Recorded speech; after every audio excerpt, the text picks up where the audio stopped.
Hello, and welcome to Khyber Shards, a 5th edition actual play show set in the Eberron campaign world. It is Friday, and we have Eric here for a KSA. What show is this? The last but one KSA. Yeah, it has been since early July that we actually played Khyber Shards. So it's receding into the past rapidly for us. But we are one episode left of Khyber Shards to drop on Monday, followed by a big Khyber Shards answers, hopefully with everybody. At least that will be the goal, where you can ask all of your burning questions from back in the first 2 episodes of the campaign, Laura. Yeah. And maybe Emily. Emily's got a pretty good memory on this too. Timestamps provided, hopefully. Yes, please. But there are a bunch of questions, and one of them is basically the question I was going to ask. So we'll just start there. Emily asked, why did Ari want to break the pact? Was it only because he no longer needed the power to defeat Kolsir, or were there other reasons? Ari never wanted to have a pact with Arandis Vol. It was very much like, I'm already of dubious use to my allies. If I have no power, what am I doing here? And so she had taken out the prince. The prince was his previous patron, so it's like, okay, let's figure out a way to make this palatable and where I'm in a position to still help save my friends. But no, it was always in the back of Ari's mind, like the second I don't need this anymore, I'm going to try to find a way out of this. So yeah, because he never trusted Vol. He never trusted Mirabella or any of them, or Daedric. Like, they all seem sketchy and bad and tied to the houses. Like, so. Yeah. Ari, under new management. Right? Yeah. No, I mean, that makes a lot of sense. This is really kind of interesting because I don't think I have any experience of a player character ending a campaign by essentially abjuring their character class. Like, Ari's still, got a mark, and he's still got some powerful magic items and things like that make him. But Ari has, essentially devolved himself into an NPC in one move. He retired. Yeah. It's right. Just like, no, like. That's just a very unusual conclusion for a player character to retire to that degree. But it was cool. That was a neat conversation to have. There was something that happened in the next episode that I obviously won't spoil, but like, when it happened, I was like, Ari has nothing to do in this scenario because he's not a D&D character anymore. Like,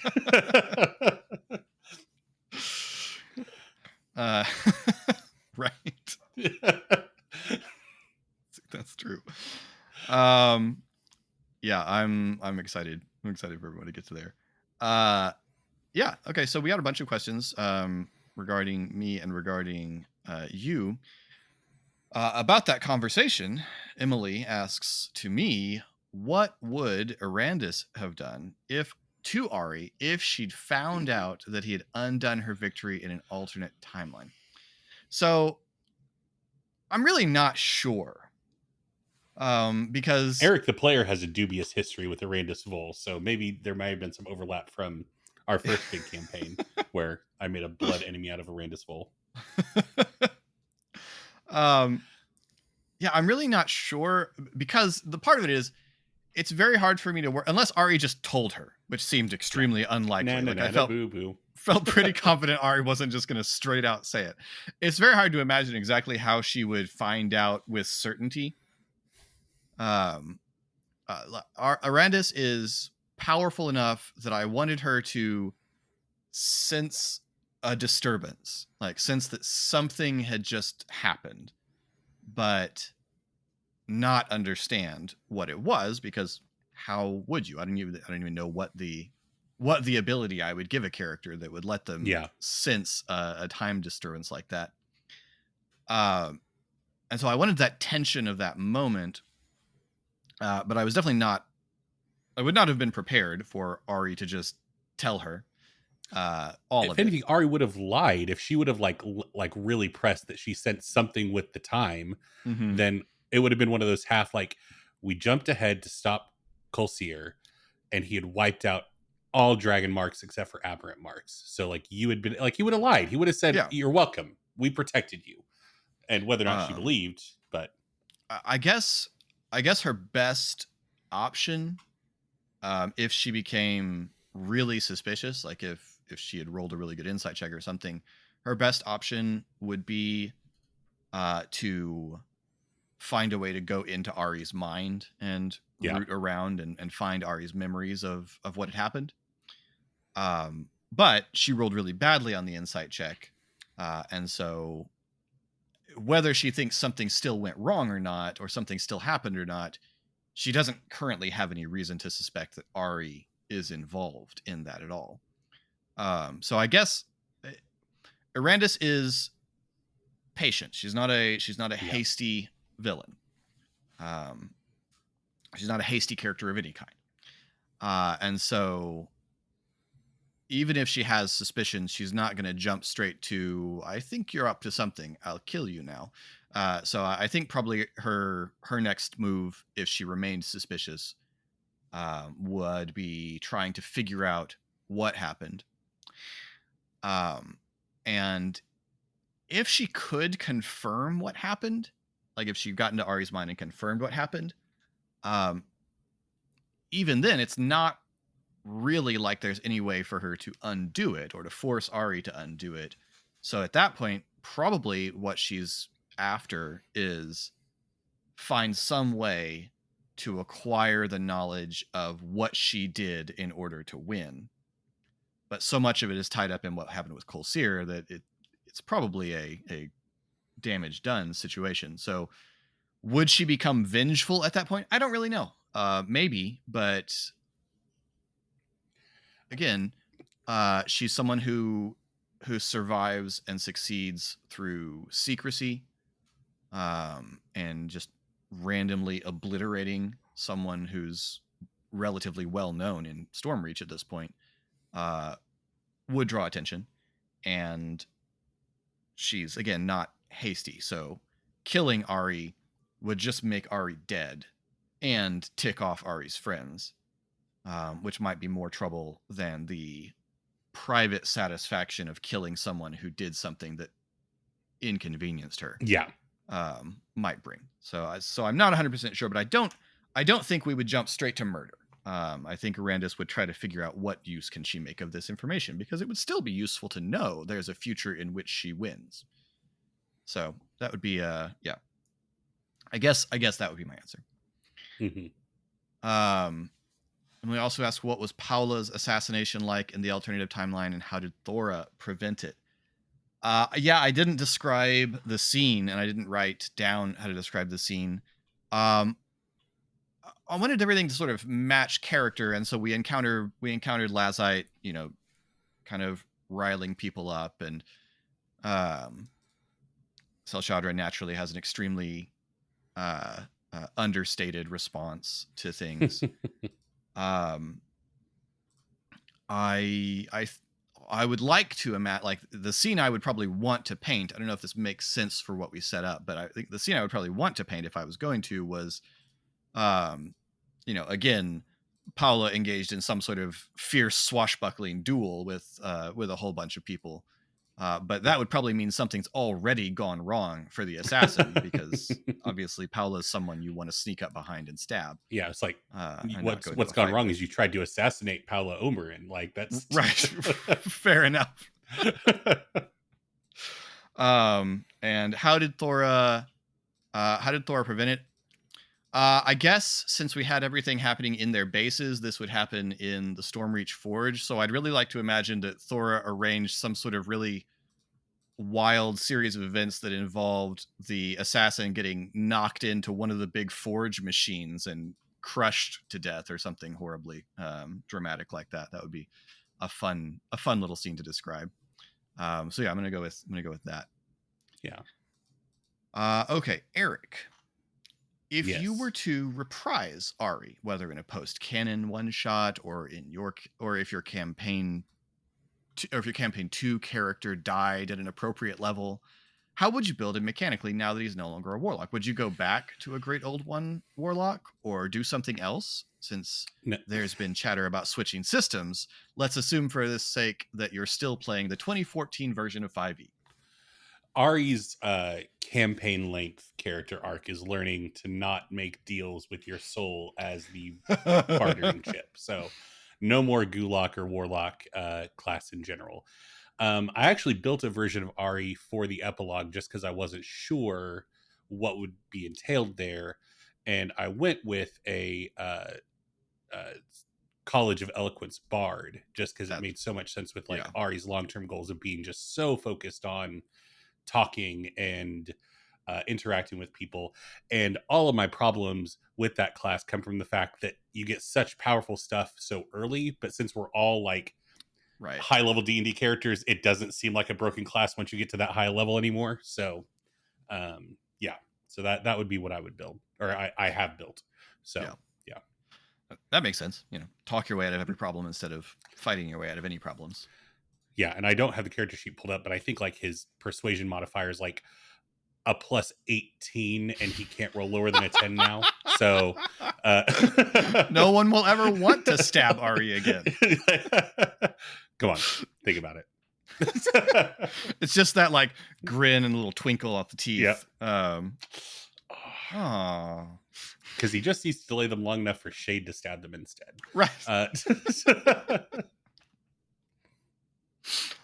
Yeah, that's really funny.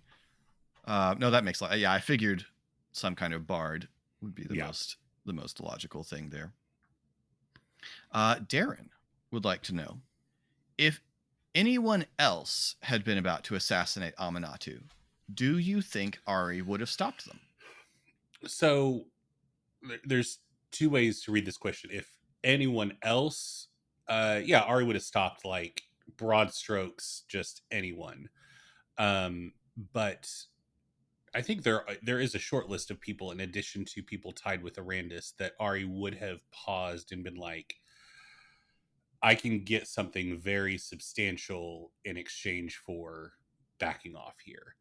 And whether that is a member of the 12 or somebody tied to Arandis, or like there are different organizations. Omarin, like if Lady Omarin had sent someone, kind of thing. Like so yeah, there are some people that Ari would have been like, okay, I'll back off in exchange for something. But Ari wasn't interested in seeing Aminatou die just for the sake of Aminatou dying.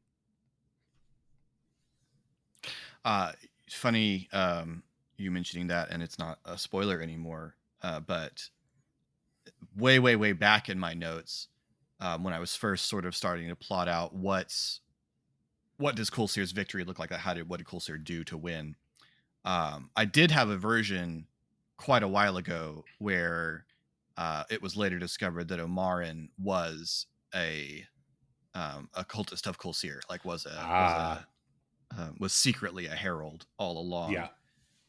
Because there's in the Stormreach book, there's a set of like secrets that you can attach to each of the dragon marks and each of the Stormlords, and one of them is for one of them to be an aberrant dragon marked character. And so I had an idea of you guys bursting in to save Omarin, only for her to pull the mask off, and you have a fun epic encounter there. But I felt like I'd put you guys through enough, and I decided to drop that one. But yes, no, that makes a lot of sense. More questions from Emily for Eric. In the past, you mentioned that Ari wants to one day have kids with Shade. Given that she thinks it's a good idea to bring kids on dangerous missions, as referenced by her conversation with Cadric and Ilya, has that changed? Listen, The art of courtship is identifying the things that you both agree with and the things that you disagree with an individual on, and weighing those things against each other. No, I mean, yes, that did not make Ari go, "Oh my god, I can never have children that I take care of jointly with this person." However, uh, uh, there would be conversations, especially on level of danger, like, what do you mean by dangerous mission? Like trekking through the jungle to go like collect something? Once they're 12, sure, like that, yeah, we could have that conversation. They It's don't so need to old. go help. Yeah. They don't need to help you go kill somebody though. So yeah. And this is a very interesting question. I'm really interested to hear this. So in the past, Ari considered forging alliances with the Dragonhawk and with Red. Given that both of them chose to work for Kolsir in the other timeline, would Ari still be interested in pursuing those alliances? Yes, like the, there's a certain level of dubiousness that comes, like when I read this question, I started like tying it to like historical movements within our world of, harsh forces overtaking an area and people being forced to go along with it or die. But I also think in fantasy worlds it's almost more intense because like Kolsir can just like as an individual, uh well, what's the movement in history? It's the great men, like view of history, that like Oh history is yeah, yeah. defined by these great individuals. Hmm. That's like actually applicable in fantasy worlds where you Right. do have god level powerful entities that can come in and squash you like a bug, unlike our world. And so I don't think Ari would hold it too much against, because like Nasaria made the same choice and Hmm. Ari would be made aware of that, and he's not going to kick Nasaria out of the school. Everybody had to make a hard choice, and he has seen enough of the change in Tamil from being a herald to being resurrected and being just a cultist in the basement to know that the Dragonhawk in the state that they were in when the party fought them, Red allying with Kolsir, that's not, it wouldn't be fair to hold that against them because those circumstances hopefully would never present themselves in this new timeline. That was very rambly, but I hope it made sense. I followed. Okay. Question for you from Savage Artificer. Eric, Ari somewhat defeated and willing to accept the fate that had been laid before him. How does he feel now that there is a chance to change things for the better?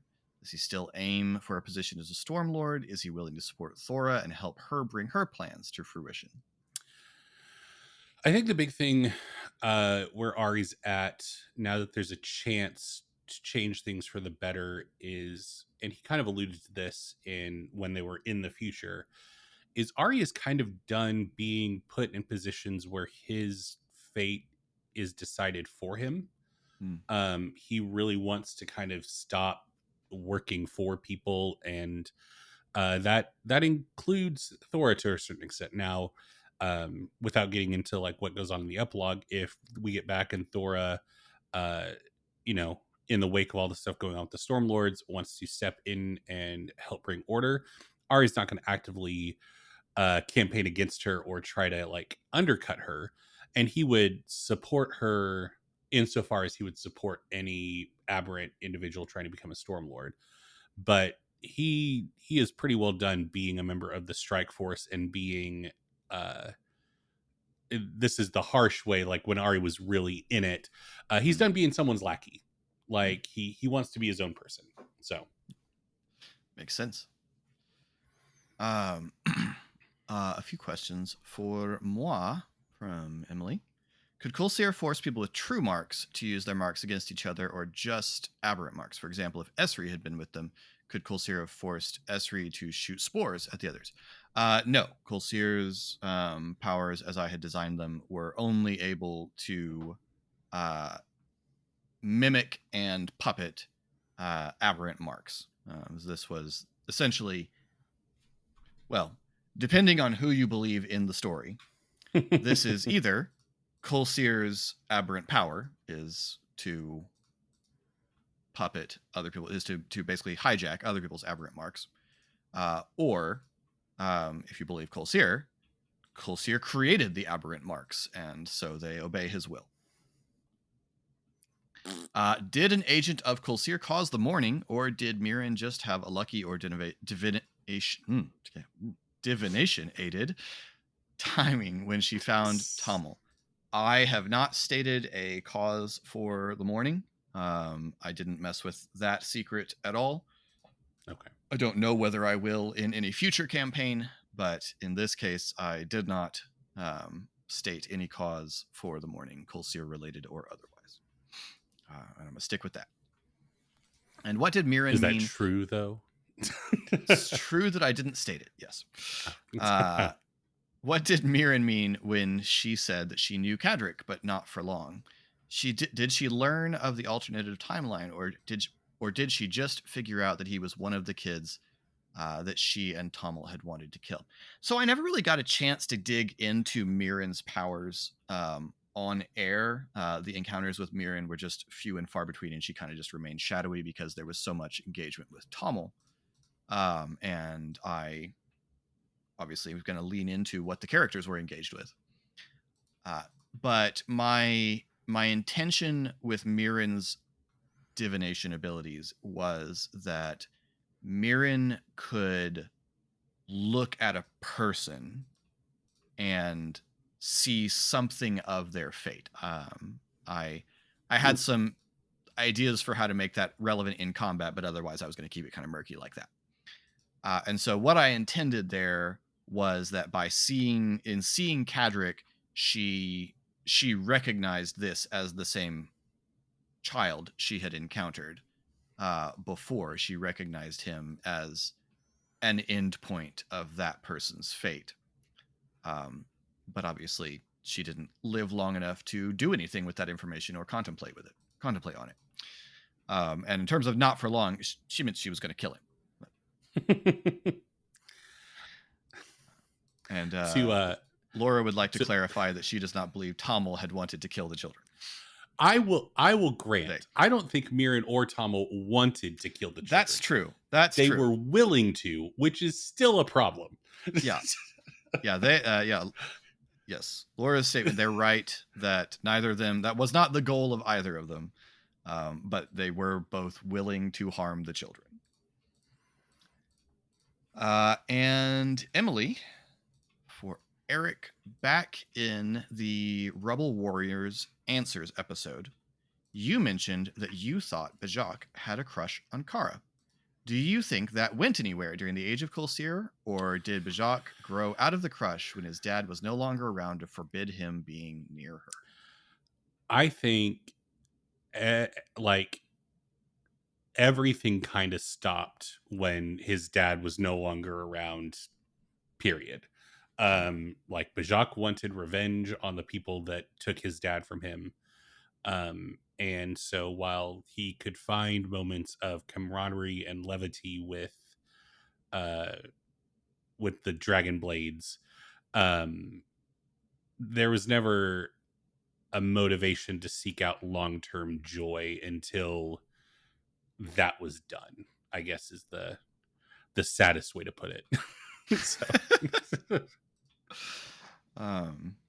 Yeah, that was, I really liked that interpretation of Bajak. That was a really interesting grow up for that character to become, in a lot of ways, a stronger character than most of the other Dragon Blades did in a lot of ways. But it was a very interesting way to reflect brokenness. Yeah. In that kind of hardened state. Yeah. And I think that's part of the joy of any kind of what if story, because that's essentially what the Age of Kolsir is like. You see a lot of the characters like Ilya and Cadric that have a very natural evolution. And then you even see characters like Donabella who have something tragic happen, and you see them respond in a way that you would anticipate or expect. But I always really enjoy those characters that it's like, how, what, no, what? Like, how do we Yeah. get there? Like, Hmm. those are the really interesting ones where life just completely took them a direction and they didn't respond in the way that probably they even. I mean, it would have been dark to ask Bajak this question when he was 11, but like, what would you do if your dad was murdered? Like, Right. I don't think he would have responded, hone myself into a tool of destruction and sorrow for my enemies. Um, so And if that was his answer, we need to get back the boy away some slowly, counseling. right? And then I skipped a question from Emily that's a fun one to end on. Um, if Kyber Shards got an animated adaptation, what art style would you want it to be animated in? This is really hard. My immediate answer, and I'd be delighted to hear what you think, Eric. My immediate answer was I'd really love it done kind of the way X-Men 97 has been done, where we're Mhm. taking sort of the classic Saturday morning cartoon animation style and made it a little more current, made it a little more contemporary. I kind of went around and around with a few other stories that I really like artistically. Princess Mononoke from Studio Ghibli Mhm. came to mind, but uh, I I like the somewhat realistic imagery of people in the X-Men 97 style. Um, and I also think that Shade would look really cool in X-Men 97 style animation. Yeah. Um, and so that just part that was the hard one. Is like I can sort of picture how someone's going to do Ari, and I can sort of picture how someone's going to do Pog because Pog is, but picturing Shade is tricky, and that was part of what drove me towards Princess Mononoke, is because I feel like that animation studio would do her really really well. Yeah. Yeah. Do you have any thoughts on animation style for our imaginary animated adaptation?